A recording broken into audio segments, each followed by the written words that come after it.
All right, so an important topic for JEE mains and NEET and your class 11th examination is pertaining to the linear acceleration of a circular body. It could be cylinder, disk, sphere moving down the ramp. The aim is to find the linear acceleration, which means somewhere down the line we will have to apply the Newton's second law.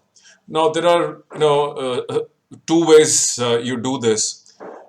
In fact, you use two approaches to calculate this linear acceleration.